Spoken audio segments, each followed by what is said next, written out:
com vocês também o nosso slide. Tá ok? Esse daqui, compartilhar. Vocês estão visualizando, meninas? Sim, prof, tá tranquilo. Então, o que nós vamos observar hoje? Nós vamos começar hoje a discutir uma parte muito importante que é relacionada ao metabolismo de carboidratos. Tá ok? Então, hoje nós vamos estar vendo as principais vias metabólicas da degradação dos carboidratos para a produção de energia. Né? Então, é importante que nesta aula de hoje vocês aprendam o que é metabolismo. A gente está falando de metabolismo dos carboidratos e vamos observar que a primeira via do metabolismo de carboidratos é a glicólise. Então, vamos entender o que é a glicólise. Qual é a molécula de partida da glicólise e qual é o seu produto, qual é o produto da glicólise, né? Então, vamos conhecer também o famoso ciclo de Krebs, ou ciclo do ácido cítrico, tá, que tem uma importância muito grande. Vamos ver qual é o objetivo desse ciclo, por que ele existe, qual é a sua importância desse ciclo de Krebs, e também vamos conhecer sobre a cadeia respiratória, também conhecida como fosforilação oxidativa. Né? Então, falando aqui o que é metabolismo, né? Então, vocês vão entender que metabolismo, o que é? Um conjunto de reações, reações orgânicas, que os organismos vivos realizam. E qual é o objetivo desse conjunto de reações? É a obtenção de energia. Para quê? Para que a vida possa existir. Né? Então, para que a vida é, tenha existência, então precisa-se de quê? Várias moléculas, né? E essas moléculas, para o seu processo de síntese, vão precisar de energia, certo? Então, nós temos que sintetizar vários hormônios, vários compostos essenciais à vida, inclusive aminoácidos, né? Alguns ácidos graxos, né? Como nós vamos observar. E esse metabolismo nos vertebrados começa pela glicose, né? Então, a glicose ela é transportada através do corpo, né? Pelo sangue, e quando as nossas reservas de energia celular estão bem baixas, então nós vamos degradar a glicose pela via glicolítica. Né? Então, as moléculas de glicose elas são necessárias para quê? Para a imediata produção de energia, e essa energia elas são armazenadas aonde? No glicogênio, no fígado e músculo, certo? Então, dependendo das nossas necessidades metabólicas da célula, a glicose também ela pode ser empregada para quê? Para sintetizar outros monossacarídeos, ácidos graxos e certos aminoácidos também. Então, está observando que, por exemplo, o metabolismo da glicose vai gerar energia, mas também pode gerar metabólitos, né, necessários ao nosso organismo. Para quê? Para estar sintetizando outros carboidratos, outros monossacarídeos, ou mesmo ácidos graxos e certos aminoácidos. Né? Então, vocês sabem que quais são os principais carboidratos presentes na dieta? Então, nós temos do nosso consumo diário o amido, né? A sacarose, a lactose, certo? Então, o glicogênio, a maltose, a glicose livre, a frutose livre também. Então, tudo isso constitui o quê? Frações relativamente menores de carboidratos que nós ingerimos no nosso dia a dia. E a absorção desses carboidratos pelas células do intestino delgado é realizado como? Após a hidrólise, né, dos disacarídeos, dos oligosacarídeos e polissacarídeos em seus compostos, em seus componentes monossacarídeos. Né? Então, nós vamos ver que os carboidratos, eles são hidrolisados nos compostos mais simples, né? E que essas quebras vão ocorrer aonde, né? Vão ocorrer em diferentes segmentos ali do nosso trato gastrointestinal por reações enzimáticas. Principalmente, nós temos a primeira parte da digestão do carboidrato ocorre na boca, não é verdade? Através de quê? Da ação da alfa-amilase salivar, né? Então, a alfa-amilase salivar vai promover o quê? A digestão do amido, certo? Então, ela vai iniciar durante o processo de mastigação, né? Essa mastigação tem ação ali da alfa-amilase, que é a pitialina, que nós conhecemos também como pitialina. Essa pitialina ela vai hidrolisar as ligações glicosídicas e vai liberar o quê? Maltose, compostos que nós chamamos de destranas, né? São polímeros ainda de carboidratos, certo? A própria ação digestória vai ocorrer pela ação da alfa-amilase pancreática, né? Então, o amido e o glicogênio, então, eles são hidrolisados, né? Em presença, nós temos ali dessas destranas que resultaram da ação da alfa-amilase salivar, vão sofrer, então, essa ação dessa alfa-amilase pancreática no duodeno e vão produzir o quê? Maltose, ainda algumas destrinas, que são oligosacarídeos. E vão partir para a próxima ação digestória, que vai ocorrer aonde? Com as enzimas da superfície intestinal, né?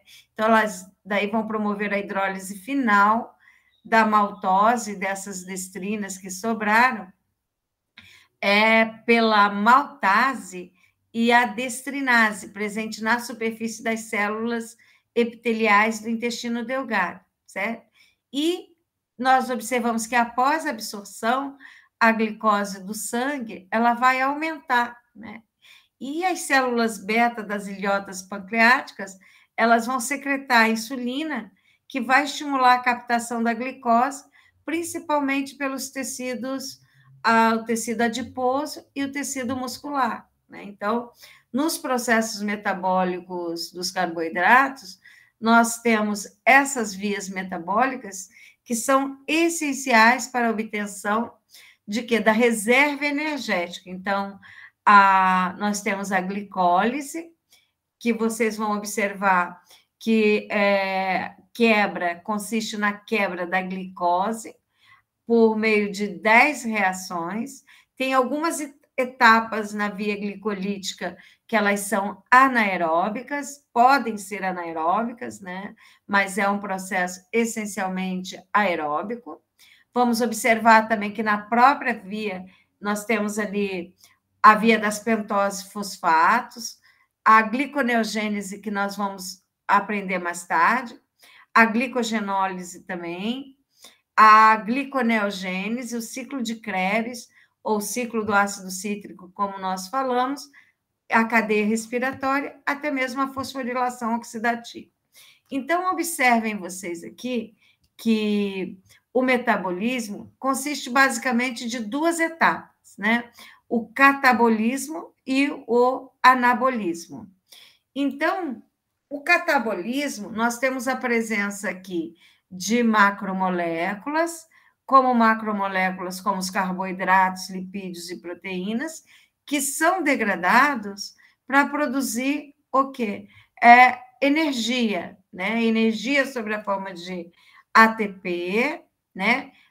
O NADH, o NADPH e o FADH2, né? Então, ATP, NADH, NADPH, FADH2 são conhecidos como energia química, que são armazenados nas células. E produzimos também compostos químicos mais simples, como CO2, água e amônia. Esses compostos, né, são eliminados pelo processo de respiração, pela urina, ou muitos são utilizados como componentes, né, para a síntese de outras macromoléculas, para a síntese de outras moléculas necessárias ao organismo, certo? Então, depois, então, essa é a etapa do catabolismo. Catabolismo é a via de quebra ou de oxidação também, né? Então, compostos mais complexos são degradados a compostos mais simples. E no anabolismo é o contrário, né? Então, nós vamos sintetizar moléculas complexas a partir de moléculas simples, sempre sendo que o anabolismo é necessário energia, né? Então, sempre, qualquer reação de síntese é necessário a energia. E as moléculas precursoras do anabolismo são moléculas mais simples, como aminoácidos, açúcares, ácidos graxos ou bases nitrogenadas, onde serão reunidas essas moléculas para formar macromoléculas, como proteínas, polissacarídeos e os ácidos nucleicos que estão presentes na estrutura celular, tá ok? Então, o organismo vai usar a energia química que foi liberada do catabolismo, certo? E dessa reação anabólica vai gerar compostos como o ADP, o ácido fosfórico, o NAD+, seriam cofatores reduzidos, oxidados. Esses cofatores oxidados, eles são necessários para a reação do catabolismo, ok? Então, dessa maneira, nós temos o metabolismo ocorrendo, esse conjunto de reações necessárias à vida, né? Então, observem, gente, que quando nós falamos de metabolismo de carboidratos, a gente vai estar falando do ciclo do ácido cítrico, ou do ciclo de Krebs, e da fosforilação oxidativa e da glicólise. Mas também nós vamos observar que compostos oxidados que vêm do metabolismo das gorduras e das proteínas também vão passar pelo ciclo de Krebs e pela fosforilação oxidativa, tá ok? O que acontece? Da ingesta das gorduras presentes na nossa alimentação no dia a dia, essas gorduras são quebradas, depois nós vamos discutir como que ocorre a oxidação das gorduras, né? Vamos observar que elas são armazenadas lá nos adipócitos, depois essas gorduras armazenadas nos adipócitos, elas são mobilizadas pela ação de lipases, vão produzir ácidos graxos e glicerol. Esses ácidos graxos, depois nós vamos observar que eles são levados para o ciclo da beta-oxidação, né? E da beta-oxidação, eles vão produzir acetilcoenzima A, tá ok? Acetilcoenzima A, que a acetilcoenzima A vai entrar também no ciclo de Krebs ou no ciclo do ácido cítrico para produzir energia, né? E as proteínas, vocês sabem que são polímeros de aminoácidos, essas proteínas presentes na alimentação vão ser hidrolisadas pela ação de várias enzimas, vão produzir os aminoácidos, né? Esses aminoácidos, eles podem ser transformados em piruvatos, acetilcoenzima A, ou serem dirigidos como metabólitos do ciclo de Krebs, direto para o ciclo de Krebs, né? Tá ok? E os carboidratos, vocês vão observar que são hidrolisados, como nós vimos pelas enzimas amonossacarídeos. Só os monossacarídeos vão conseguir penetrar na nossa circulação porta, e eles, então, através da glicólise, que nós vamos estudar agora, vai ser hidrolisado a piruvato. De piruvato a acetilcoenzima A. Acetilcoenzima A entra no ciclo de Krebs, e daí do ciclo de Krebs para a fosforilação oxidativa. Então, nós vamos conhecer agora em detalhes, né, o que? A glicólise, o ciclo de Krebs e a fosforilação oxidativa. Então, qualquer dúvida, vocês podem parar para perguntar, né? Então, vamos observar, como nós vimos a princípio, nós temos as 3 etapas aqui comuns, né, que a gente vai observar, do catabolismo, da quebra de proteínas, do ciclo de Krebs e da fosforilação oxidativa. Então, a etapa 1, como nós estamos observando, é a oxidação dos ácidos graxos, né? Então, os ácidos graxos, eles são oxidados, acetilcoenzima A, e essa acetilcoenzima A vai entrar aonde? No ciclo de Krebs. Então, os ácidos graxos, a glicose também, ela vai ser oxidada a acetilcoenzima A, certo?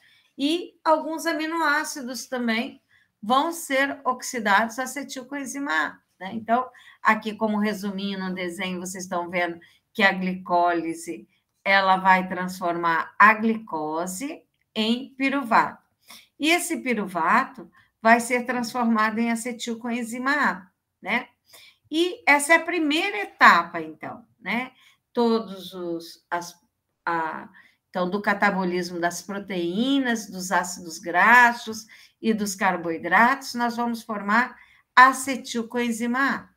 Essa acetilcoenzima A, como vocês estão observando, elas vão entrar no ciclo de Krebs, né? E qual é o produto do ciclo de Krebs? Basicamente, vocês vão ver que é um ciclo que vai ocorrer oxidação. Ele ocorre em 4 passos, né? Então, nós vamos produzir CO2, elétrons, certo? E cofatores reduzidos, como o NADH e o FADH2, né? Então, são esses cofatores reduzidos que na etapa 3, o que vai acontecer? Esses elétrons produzidos são levados por essas moléculas do NADH e o FADH2 para a cadeia transportadora de elétrons, né? Mitocondriais. Então, nessa cadeia respiratória, esses elétrons, eles vão promover o quê? Vão reduzir o oxigênio molecular, a água, né?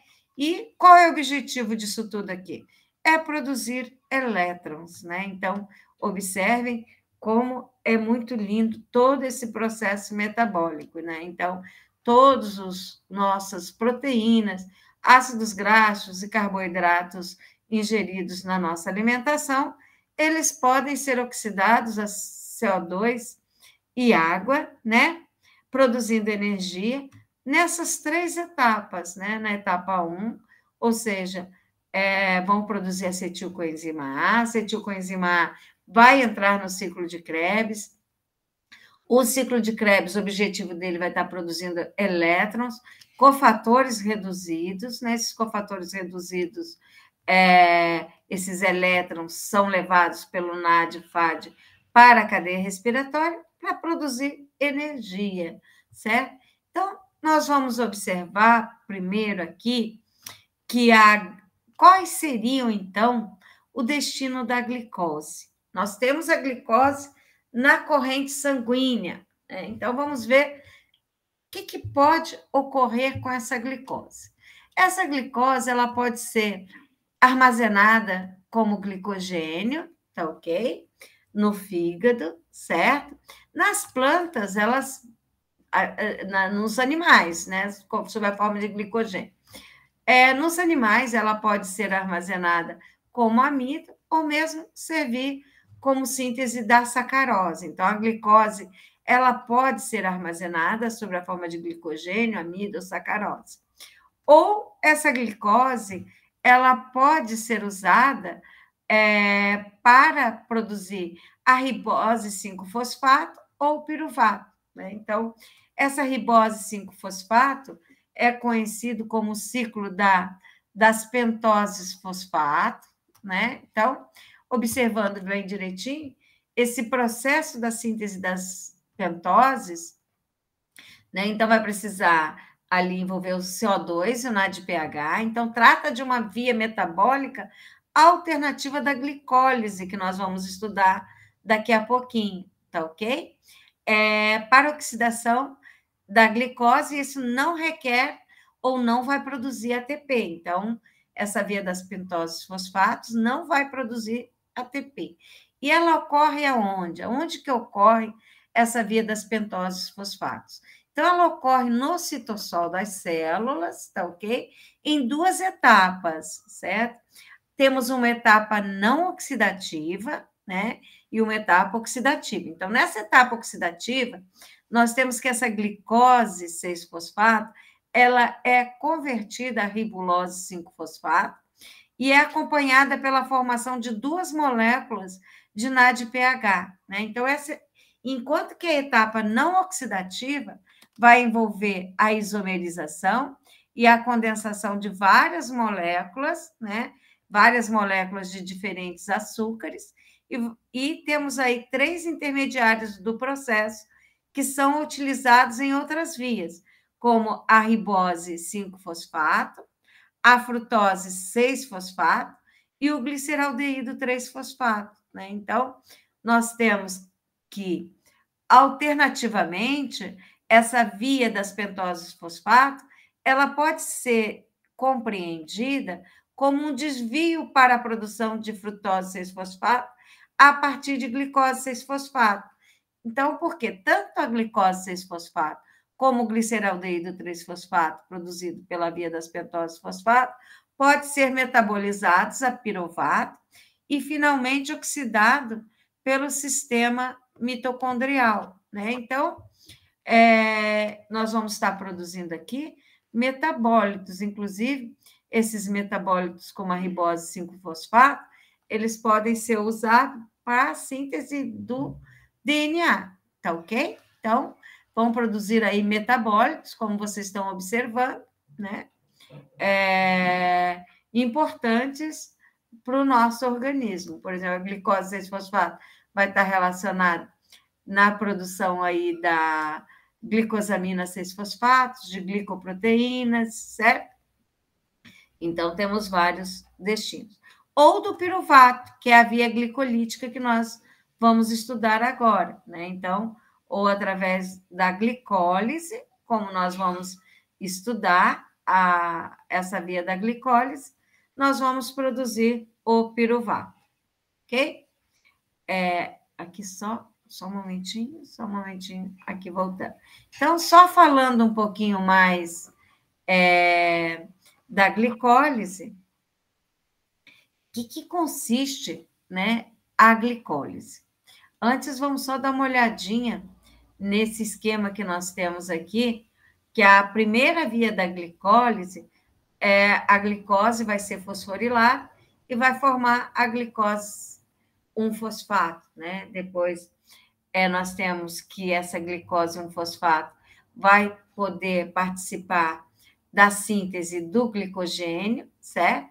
Ou também dos chamados ácidos urônicos, né? Então, a glicose 6-fosfato, ela também pode servir para o processo da gliconeogênese, que vai ser o quê? A síntese da glicose, certo? Que ocorre no fígado. Nós temos também da glicose 6-fosfato, que ela pode se transformar em glicolactona 6-fosfato, e daí partir para a via das pentoses fosfato, ou seguir a via glicolítica, que nós vamos estar estudando hoje, agora, a glicólise. Então, essa glicólise, né, ela consiste, então, na oxidação da molécula da glicose. E vocês vão observar que da quebra da glicose vai formar duas moléculas de piruvato, ácido pirúvico, né? E duas moléculas de ATP. Então, aonde ocorre a glicólise? Vai ocorrer no hialoplasma, né? Então, é um processo, como nós já falamos, de catabolismo. Basicamente anaeróbico, mas pode ser aeróbico também. Então, isso vai constar numa sequência, né, de 10 reações, E essas 10 reações envolvem duas fases, né, que nós chamamos de uma fase preparatória, tá ok? Que compreende 5 reações, que envolve basicamente a fosforilações, certo? Que a glicose é convertida em 2 moléculas de gliceraldeído 3-fosfato. E nessa fase nós vamos observar que como ocorre tem que ter a presença da molécula de ATP, é uma reação de investimento de energia, porque esse investimento de energia vai ser pago nas outras 5 reações, onde as 2 moléculas de gliceraldeído 3-fosfato são oxidadas, né, pelo NAD+, o NAD oxidado e a fosforilase, em reação onde nós vamos estar empregando o quê? O fosfato inorgânico, certo? E o resultado vai ser o quê? Que nós vamos ter da glicólise 2 moléculas de ATP e 2 moléculas de NADH e 2 de piruvato, né? Pelo emprego o quê? De uma molécula de glicose, certo? E nós vamos observar que tanto em organismos, em tecidos aeróbicos ou em condições anaeróbicas, o piruvato ele é oxidado, né? Ele vai perder o grupo carboxílico e vai formar acetilcoenzima A. Essa acetilcoenzima A, ela vai ser oxidada, né? Durante o ciclo de Krebs. E nós vamos observar também que em organismos e tecidos que apresentam pouco oxigênio ou em condições anaeróbicas, esse piruvato ele vai poder ser reduzido a lactato, ou mesmo em etanol, em condições anaeróbicas, como nós vamos ver daqui a pouquinho, tá ok? Então, gente, aqui observando para vocês, essa fase que eu disse para vocês, que é a primeira via da glicólise, que é a via de preparo, né? Então, nós temos várias reações de fosforilação. Observe aqui a primeira etapa, a glicose, em presença de ATP, vai receber um grupo fosfato. Olha aqui, vocês estão observando. Nesse carbono 6 aparece um grupo fosfato. Então, eu tenho a glicose 6-fosfato, a primeira reação. A segunda reação seria o quê? Outro recebimento de outro grupo fosfato do ATP também. Então, vocês estão observando que é um investimento em ATP, né? Então, eu tenho aqui, vai produzir o quê? Da glicose, nós temos aqui a frutose 6-fosfato, que vai receber o ATP e vai transformar em frutose 1,6-bifosfato, certo? E essa frutose 1,6-bifosfato, ela vai ser quebrada em 2 moléculas, olha, de gliceraldeído 3-fosfato, tá? Esse gliceraldeído 3-fosfato, ele é convertido em dihidroxifosfato, certo? Observe que para cada reação nós temos uma enzima característica, né? Então, normalmente nós falamos que essas 5 primeiras reações da via glicolítica são fases preparatórias, ok? E a segunda fase é a fase de pagamento, aonde nós vamos ter, como vocês estão observando, a formação do NADH e das moléculas do ATP. Então, observe, aquele gliceraldeído 3-fosfato, né? Então, vai ter a presença desse fosfato inorgânico e do NAD oxidado e vai formar 2 moléculas de NADH mais hidrogênio. E na segunda etapa, esse 1,3-bifosfoglicerato vai, em presença de 2 moléculas do ADP, vai formar 2 moléculas de ATP, né? E vai formar o quê? O 3-fosfoglicerato. Esse 3-fosfoglicerato vai formar o fosfoglicerato, 2 moléculas de fosfoglicerato. Então, só vai mudar aqui de posição esse grupo fosfato. Vocês estão observando? Esse fosfato que estava aqui no terceiro carbono vai passar para o segundo carbono, tá ok? E esse fósforo, 2-fosfoglicerato, vai se transformar no fosfenol piruvato, né? Como vocês podem observar, e, finalmente, o fosfenol piruvato, na última reação, vai ser transformado em piruvato. Então, dessa forma, nós temos aqui a produção de 2 moléculas de piruvato. Nós temos um resumo aqui, ó, só um instantinho. Temos aqui, então, um resumo para vocês poderem entender o que é a glicólise, se alguém perguntar para você. Essa glicólise é a primeira via metabólica da oxidação de carboidratos, né? Então, ela ocorre no citoplasma, né? Então, é um conjunto de 10 reações, onde vocês viram que as 5 primeiras reações são reações de investimento em ATP, que serão quitados na segunda etapa, né? Que vai produzir o ATP. Então, nós temos aqui a presença da glicose, 2 moléculas de ATP que são investidas, né? Mais 2 de ADP, 2 moléculas de fosfato e mais 2 moléculas de NAD reduzido, ação de 10 enzimas, porque vocês observam que ocorre através de 10 reações, e cada reação tem uma enzima, e vai formar 2 moléculas de piruvato, mais 2 NADH, 2 moléculas de água e 4 moléculas de ATP. Observe que, como nós investimos na primeira fase 2 moléculas de ATP, o saldo de energia aqui serão 2 moléculas de ATP que se produz nessa via glicolítica. O rendimento não é muito grande, né? Certo? Mas se produz 2 moléculas de ATP. Então, vamos só mostrar aqui para vocês um detalhe, o seguinte. Vocês viram que a primeira etapa é a glicose, né? Que vai ser transformada no piruvato. Agora, vocês podiam falar, pô, professora, mas também... E a lactose? Se eu consumir a lactose, o que vai acontecer com a lactose, que é um disacarídeo? O que vai acontecer com a trealose, que também é um disacarídeo? O que vai acontecer com a sacarose, que eu estou ingerindo na alimentação? Então, por quê? Porque a lactose tem o quê? A galactose, né? Então, a lactose vai sofrer a ação da lactase, vai produzir a galactose. A glicose, beleza, vocês sabem que já vai ali sofrer a fosforilação direta e transformar em glicose um fosfato, né?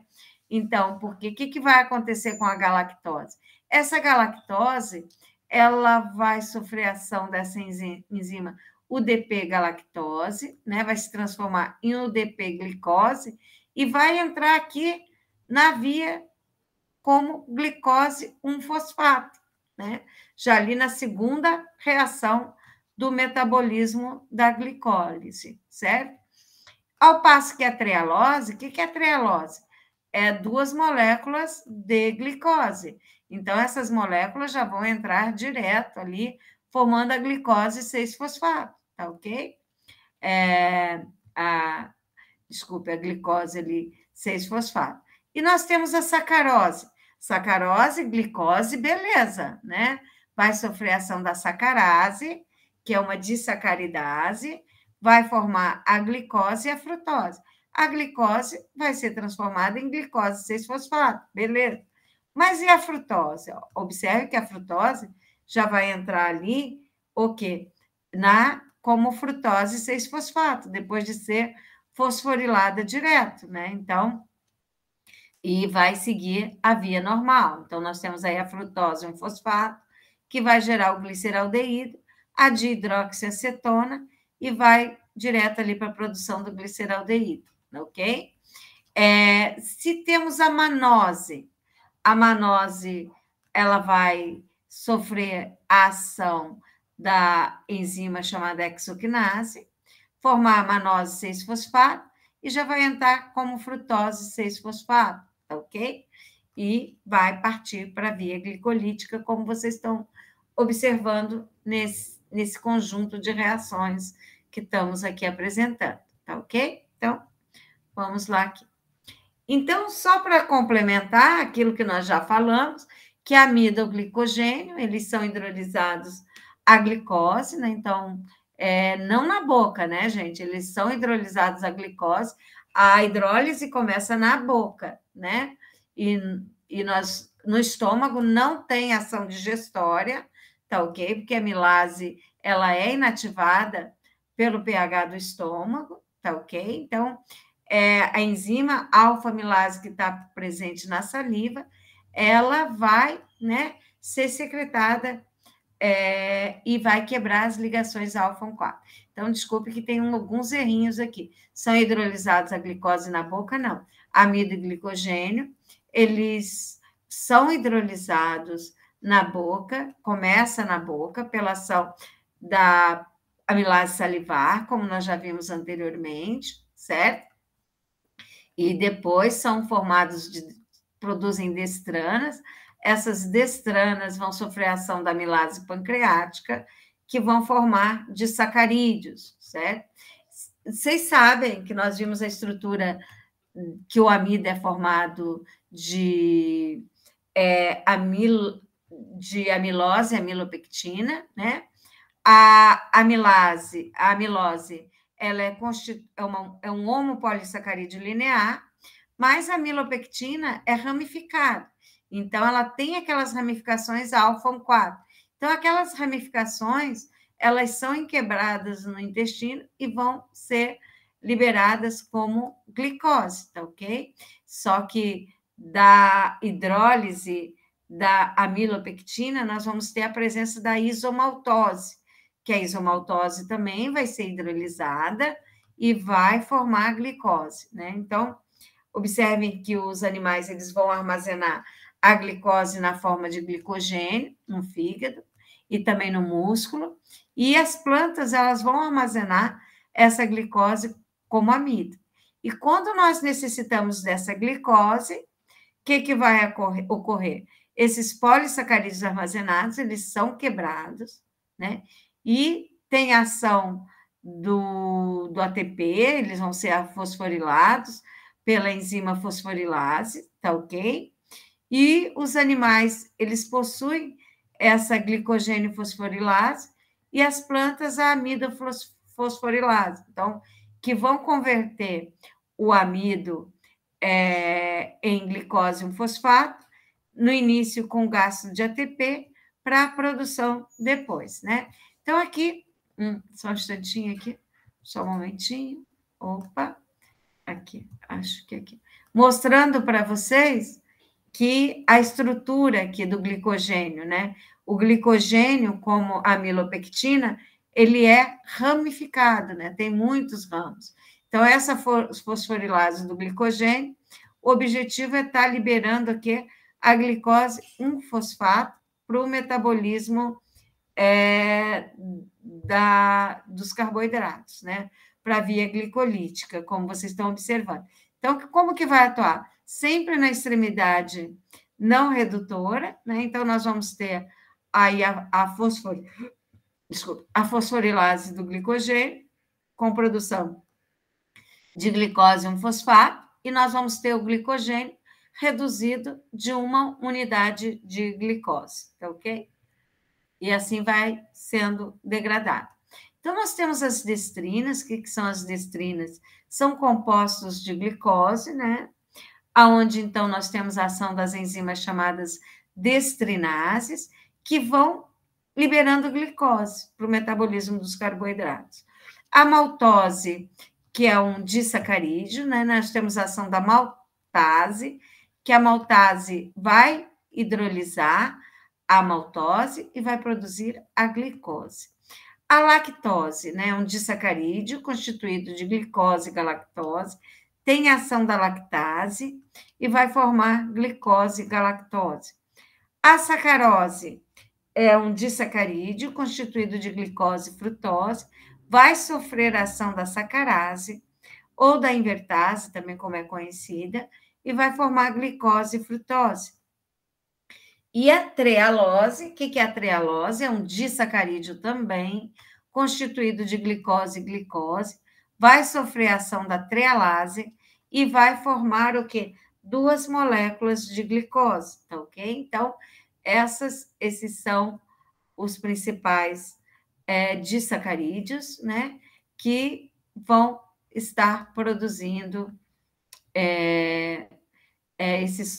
esses monossacarídeos para a via glicolítica, né? Então, vocês viram que a glicólise vai formar o piruvato, e nós vamos observar aqui que o piruvato, ele pode ter vários destinos, né?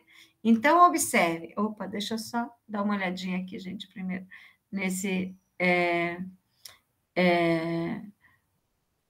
do piruvato aqui. Então, vocês estão observando o que acontece? Então, a glicólise tem essas 10 reações consecutivas que vai formar 2 moléculas de piruvato.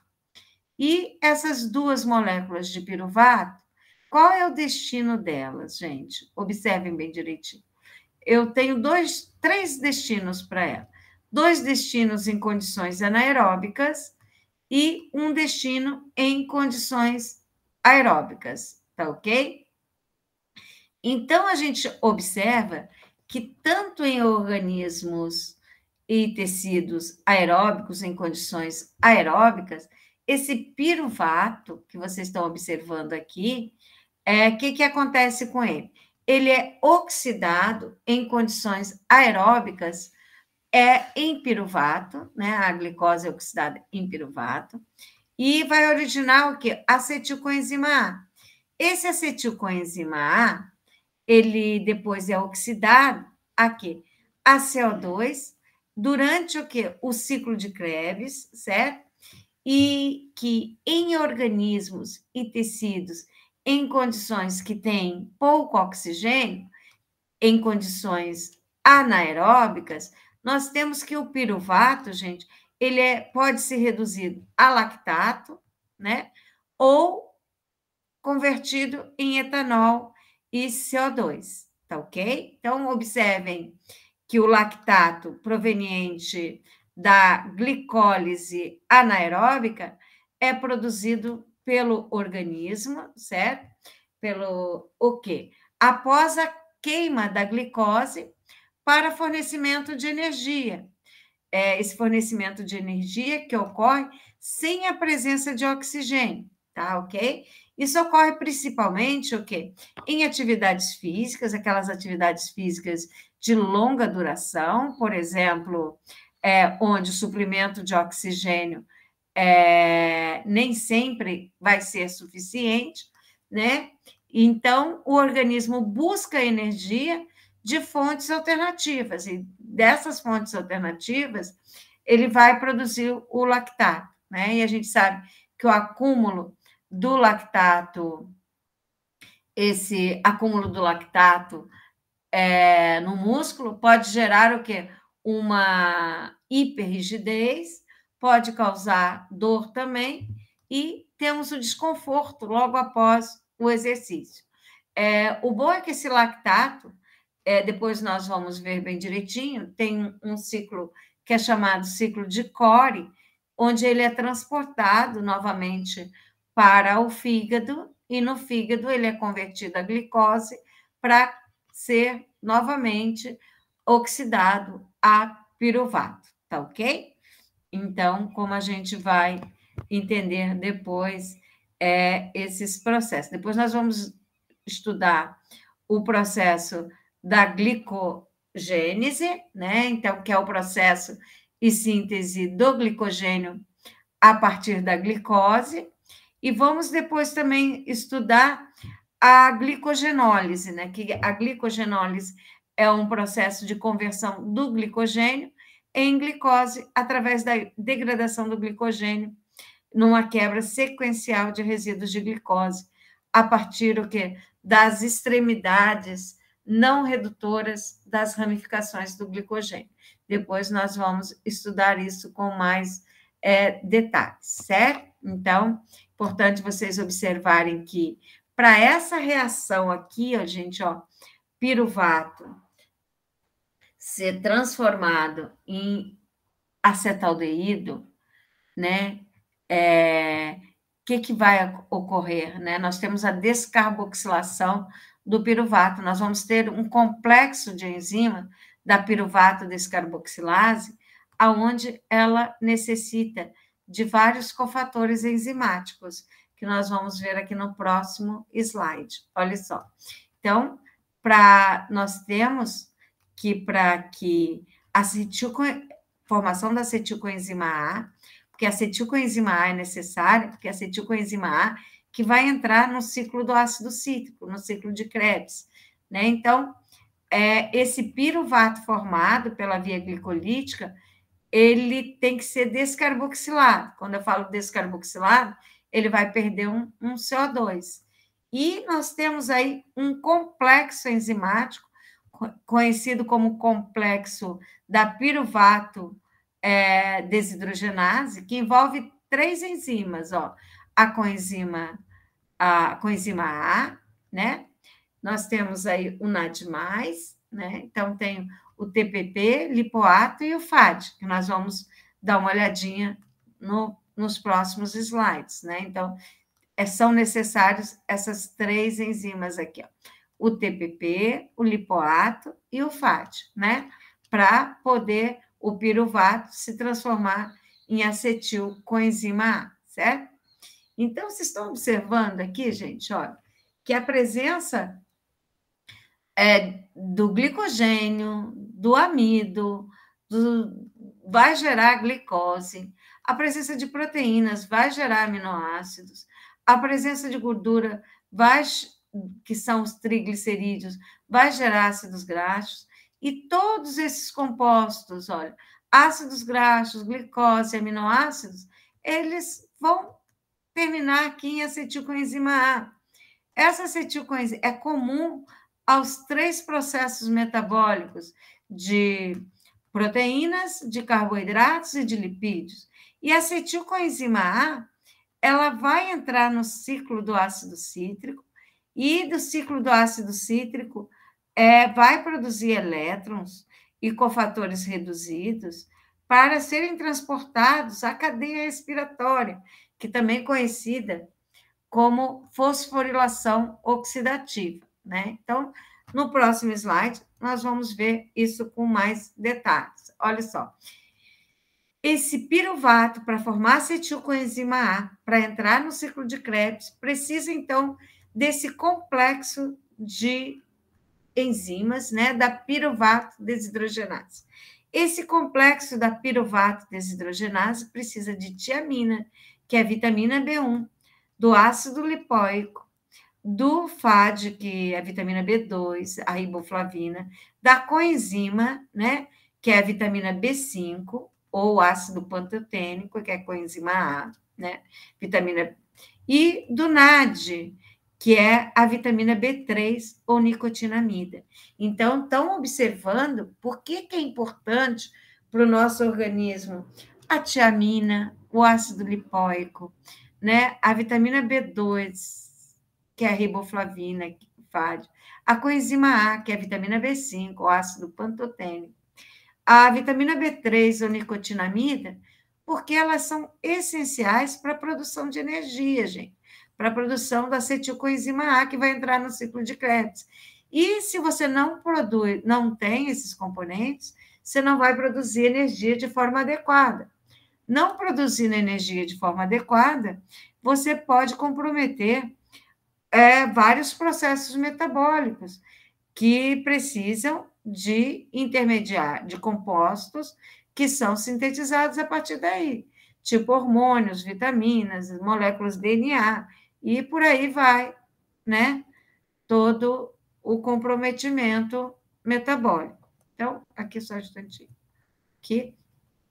Então, só para a gente estender um pouquinho mais, nós vimos que o piruvato, ele pode ser, então, ter ação dessa piruvato descarboxilase, formar acetilcoenzima A e entrar no ciclo do ácido cítrico para produzir energia. Ou o piruvato pode ser degradado também via anaeróbica, quando precisamos de uma energia rápida, principalmente nos exercícios físicos, formar o lactato. Falei para vocês que esse lactato ele vai seguir pelo ciclo de Cori, né? E para o fígado para se transformar em glicose novamente.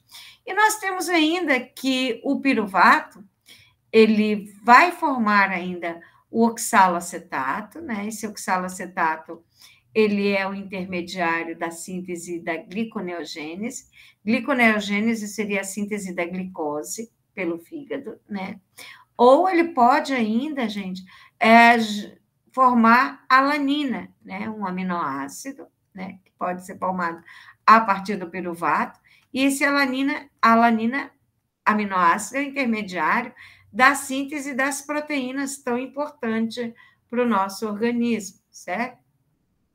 Então, aqui só coloquei para vocês como definição, como nós citamos anteriormente ali, a gliconeogênese. O que é gliconeogênese? Né? Então, a gente sabe que alguns tecidos do nosso corpo, eles vão utilizar apenas glicose como fonte de energia. Então, eles não são capazes de metabolizar aminoácidos nem os lipídios. Né? Então, só pode utilizar a glicose. Né? No caso do cérebro, sistema nervoso, os eritrócitos, testículos, a medula renal, os tecidos embrionários. Então, e para que esses tecidos não fiquem sem energia, ou seja, para que eles não parem de funcionar, nós temos que manter um nível de concentração de glicose na corrente sanguínea, né? Então, o nosso estoque de glicogênio armazenado no fígado e músculo vai suprir essas necessidades. Mas, no entanto, naqueles períodos de jejum prolongado, ou após exercícios físicos, né? O que vai acontecer?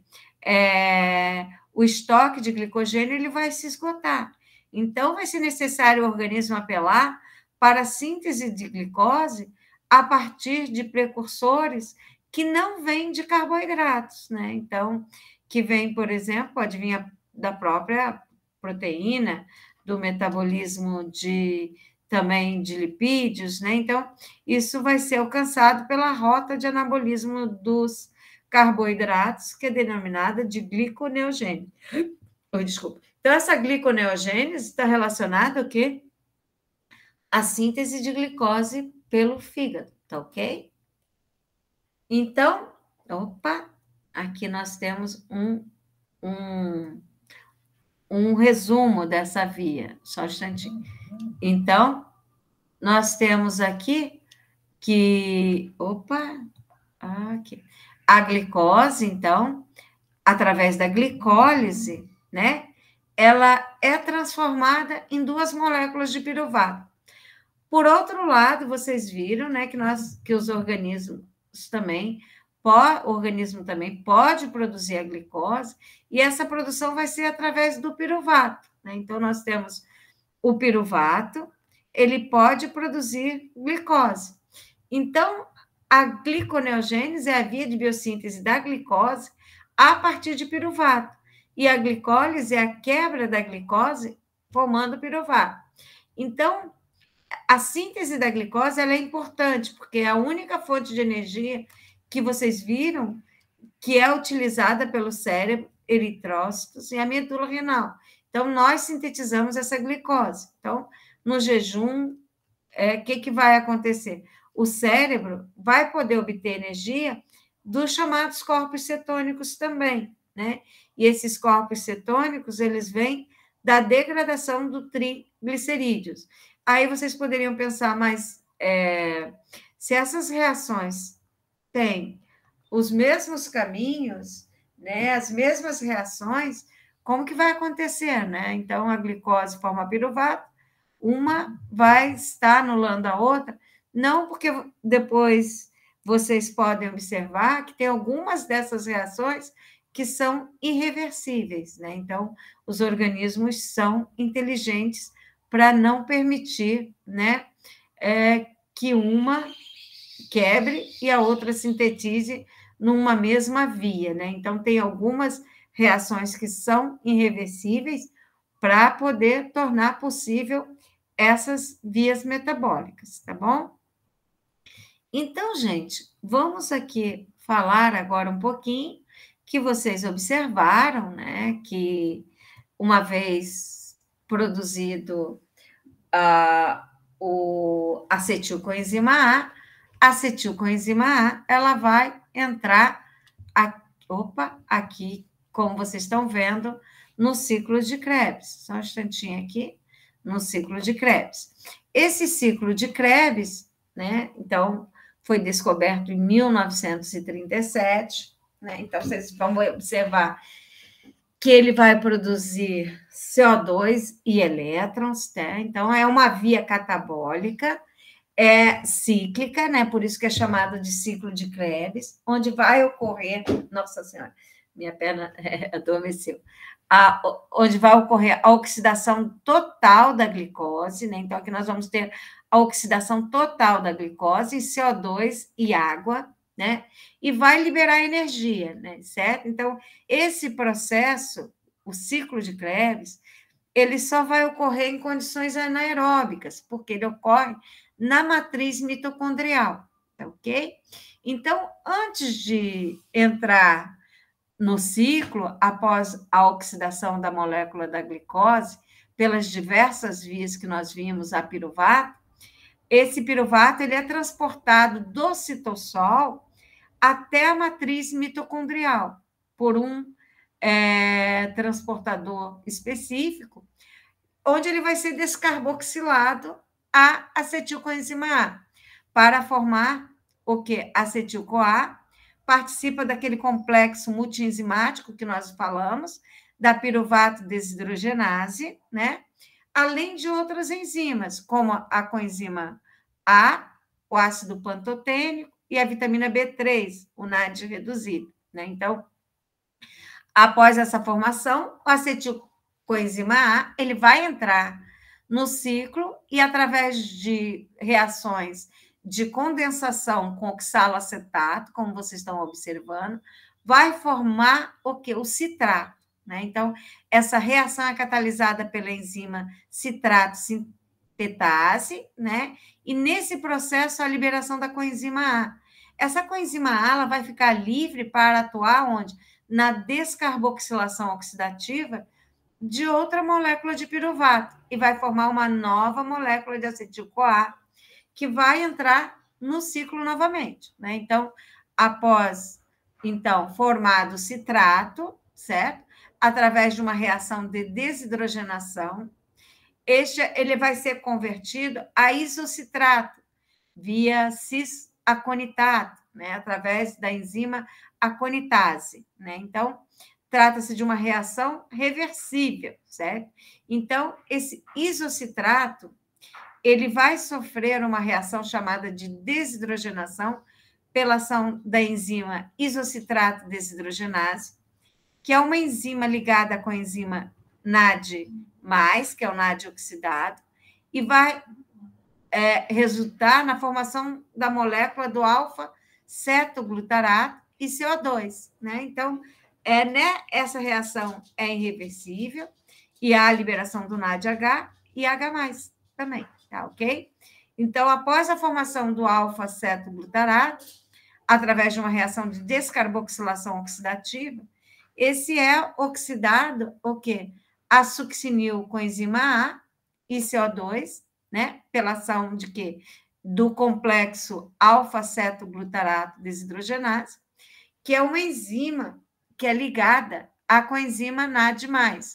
Então, nessa reação irreversível, também há a formação do NADH mais H+, como vocês podem observar, né? Então, nós temos aí a formação, o succinil coenzima A, que é um composto de alta energia, né? Então, ele vai fosforilar a guanosina de fosfato, que é o GDP, a guanosina trifosfato, GTP, pela ação enzimática da succinil coenzima A sintetase, né? Então, nesta reação de fosforilação em nível de substrato, vai ocorrer a liberação do succinato da coenzima A e a formação de um grupo fosfato terminal de alta energia, do GTP, a partir do GDP e fosfato inorgânico, do PI, tá ok? Então, após a formação da succinato, pela reação reversível, esse vai passar por uma reação de desidrogenação.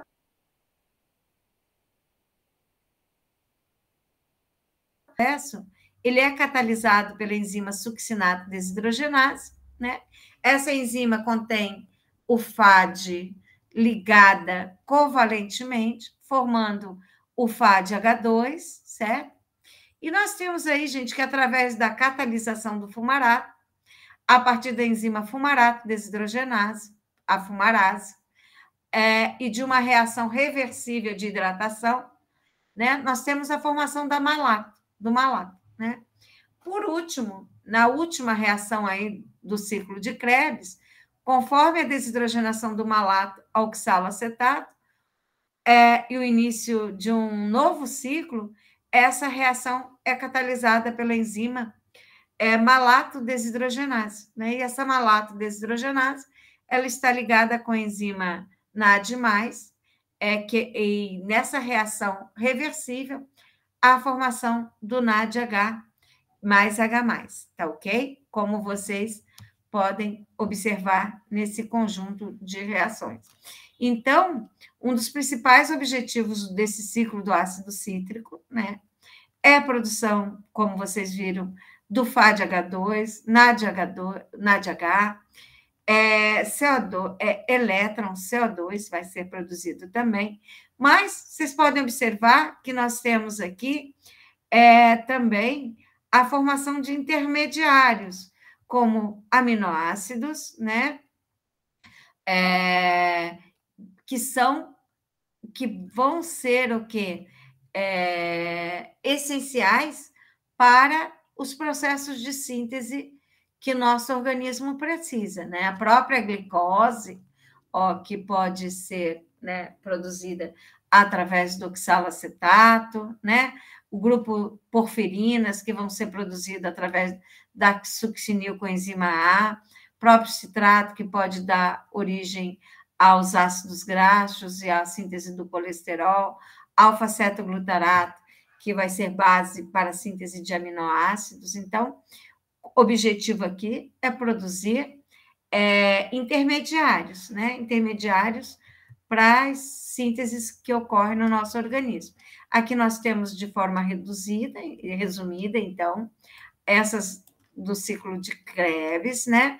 Então, nós temos aqui o piruvato, sobre ação da piruvato descarboxilase, né? Que precisa daquele complexo multienzimático que nós discutimos, formando acetilcoenzima A. Acetilcoenzima A se condensa com oxaloacetato, né? Forma citrato, vários outros intermediários, e vamos estar usando para o ciclo o NAD reduzido, vamos formar 3 moléculas de NADH, vamos estar usando o FAD, produzindo FAD-H2, produzindo aqui moléculas de ATP, certo? Então, nós temos a produção de transportadores de elétrons, né, que vão ser usados na produção de ATP pela fosforilação oxidativa, na cadeia, fosforilação oxidativa ou cadeia respiratória, né? E na fosforilação oxidativa, vamos ter, então, a produção máxima de energia. E aqui vocês observaram que todos os átomos de glicose que entraram na via glicolítica no ciclo do ácido cítrico, eles são transformados em elétrons reduzidos e CO2, né? Então, são elétrons ou transportadores de elétrons reduzidos e CO2. Esse é o principal objetivo do ciclo de Krebs, né? Então, como nós vimos, o ciclo de Krebs também tem por objetivo produzir intermediários, esses intermediários para participar da síntese de várias moléculas. Essas várias moléculas são essenciais tanto para as vias catabólicas quanto para as vias anabólicas, tá ok? Então, tá aqui colocado para vocês, né, mais uma vez, que olha só, né, o 3-fosfoglicerato vai participar da síntese da serina, fosfenolpiruvato de aminoácidos e bases pirimidinas, o piruvato na síntese da alanina, citrato vai ser ali para produção de colesterol e ácidos graxos, né? Oxalacetato para produção de aminoácidos como aspartato, outros, as bases pirimidinas e as púricas, a succinilcoenzima A ligado aí ao grupo M, né? O alfa-cetoglutarato do glutamato, outros aminoácidos. Então, tem aí produção de intermediários. E vocês podem observar que aqui nós temos a cadeia, só um instantinho, acho que não tem o título aqui, mas essa é a fosforilação oxidativa. Né? A fosforilação oxidativa, né? Conhecida também como cadeia respiratória, né? Isso ela vai começar após o ciclo de Krebs, né? Então é um processo metabólico de síntese de ATP a partir da energia liberada pelo transporte de elétrons da cadeia respiratória, né? Então isso ocorre aonde? Nas cristas mitocondriais, certo?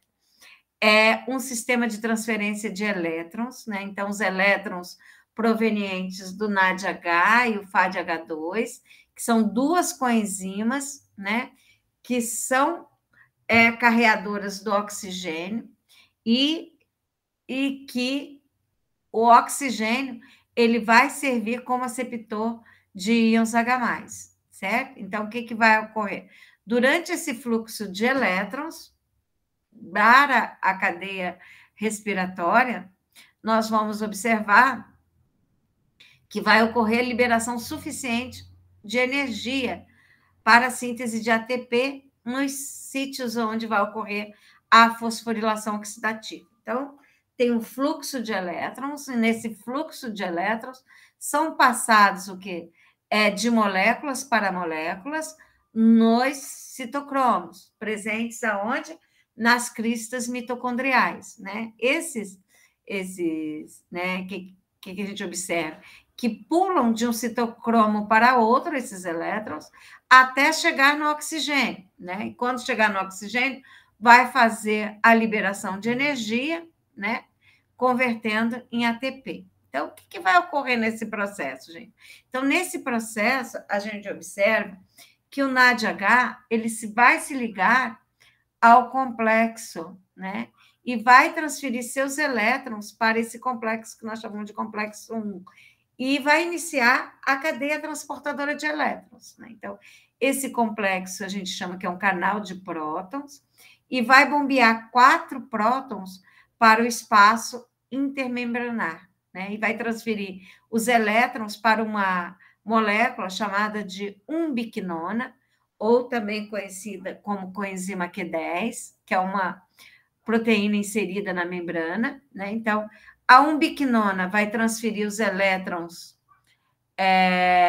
que a gente está observando para o complexo 3, né? Que é uma bomba de prótons, e essa vai bombear mais 2 prótons para o espaço também intermembranar. Então, esses elétrons são transformados para o complexo 3 até o citocromo C, que só transfere elétrons, né? E nós vamos ter que do 3 para o complexo 4, que além de ser uma bomba de prótons, pode observar que vai bombear 4 prótons, vai transferir os elétrons para o oxigênio até formação da água, né? Então, desta maneira, nós temos que a cada NADH que se inicia na via, 10 prótons são bombeados para o espaço intermembranar. Nós temos que o FADH2, ele possui afinidade ao complexo 2, que não é uma bomba de prótons, ele vai transferir os seus elétrons para a umbiquinona, e daí em diante, tudo vai se repetir, como o FADH2 é responsável pelo bombeamento de 6 prótons para o espaço intermembranar. Então, esses prótons retornam através do ATP, da ATP sintetase, e são responsáveis o quê? Como nós podemos perceber, pela maior síntese de ATP que acontece na mitocôndria, né? Então, nós vamos observar que o rendimento que vai ocorrer. Eu sei que tudo é muito complexo, esse conjunto de reações, para que vocês possam entender. Mas esse é o esquema, né, da fosforilação oxidativa da cadeia respiratória, onde nós vamos ter os elétrons sendo transferidos ao oxigênio para formar a água aqui, né, que tem o resultado do processo de respiração que nós temos, né, da formação da água. E quem transfere esses elétrons é a coenzima Q10, né, coenzima Q10, né, então essa coenzima que nós falamos, que é também chamada de ubiquinona, vai transferir 2 elétrons e 2 prótons, né, essa transferência da cadeia respiratória inicia quando o substrato entrega 2 elétrons e 2 prótons para o NAD+, né, e termina quando essas partículas, quando esses elétrons são entregues aqui ao oxigênio para formar a água. O principal objetivo é estar produzindo a energia. Aqui, vou pular essa reação aqui, eu vou tirar daqui depois, que eu tirei, mas ela não ficou. E nós temos aqui, gente, o rendimento, né? Todo o rendimento que vocês podem observar de um total de 38 ATPs, né? O rendimento total em ATP do processo metabólico que nós vimos, tá ok? Então, a partir da oxidação de uma molécula de glicose, que vocês viram, durante o metabolismo aeróbico, né? Nós temos um saldo de 38 ATPs, né? Então, como nós vimos, a glicólise, que é a primeira etapa, através da oxidação da glicose em ácido pirúvico ou piruvato, nós temos 2 moléculas de ATP através da fosforilação no nível do substrato. E ainda com produção de quê? Nós temos produção de 2 NADH e a formação de 6 moléculas de ATP, através da fosforilação oxidativa na cadeia transportadora de elétrons, né? Então, e na etapa preparatória, né, nós temos aí a formação da acetil-CoA e produção de 2 moléculas de NADH, a formação de 6 moléculas de ATP através da fosforilação oxidativa na cadeia transportadora de elétrons, né? E nós vimos que no ciclo de Krebs, né, nós temos a oxidação do succinil com a enzima A, ácido succínico, ocorre a formação de 2 GTP, né, que é equivalente, o GTP é equivalente a ATP.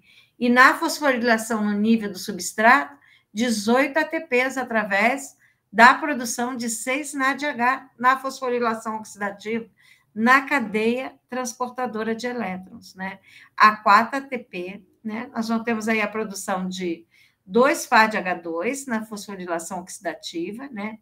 Na cadeia transportadora de elétrons, certo? E nós temos aí um saldo final de 38 ATPs na maioria das células eucarióticas, certo? E a formação, somente a formação nas células, né, na maioria das células eucarióticas. Então, mas vai haver formação de 36 ATPs, visto que alguma energia é perdida, né, pode ser perdida, quando esses elétrons são transportados através da membrana mitocondrial, essa membrana mitocondrial que separa a glicólise, né, que vai ocorrer no citoplasma, da cadeia transportadora de elétrons, que ocorre aonde? Nas cristas mitocondriais, tá, gente? Então, aqui 38, assistimos aí a perda de 2 nesse transporte, tá ok? Total de elétrons, como vocês estão observando. Então, o que vocês podem observar, gente, que na cadeia, no ciclo de Krebs, que são produzidos esses 2 FADH2 e 2 GTP, 2 FADH2 corresponde a 4 ATP, 2 GTP a 2 ATPs. Então, aqui, para a transformação do piruvato em acetilcoenzima A, tem a formação de 2 NADH, então correspondente a 6 ATPs, né? Então, nós temos aí total de 6 ATP na glicólise, na transformação do piruvato acetilcoenzima A, 6 ATP, no ciclo de Krebs, nós observamos aqui 18 mais 4 mais 2, dando um total de 38 moléculas de ATPs. Então, meninas, é isso que eu tinha para apresentar para vocês, né? Não sei se vocês estão aí. Eu sei que tudo isso é muito complexo. Estamos sim, E professora. para a compreensão, eu peço para vocês que assistam a aula várias vezes, né? Tá. Por que é importante? Tem que rever, que a gente aprende por repetição. Sim. E dando uma chegadinha lá no livro do Leninger também, e lendo um pouquinho sobre a glicólise, sobre o ciclo de Krebs, sobre a fosforilação oxidativa, que são processos metabólicos muito importantes e vitais para o nosso organismo, tá ok? Tá. Tudo, esse é o coração do processo metabólico. Então, e a gente só vai aprender por repetição.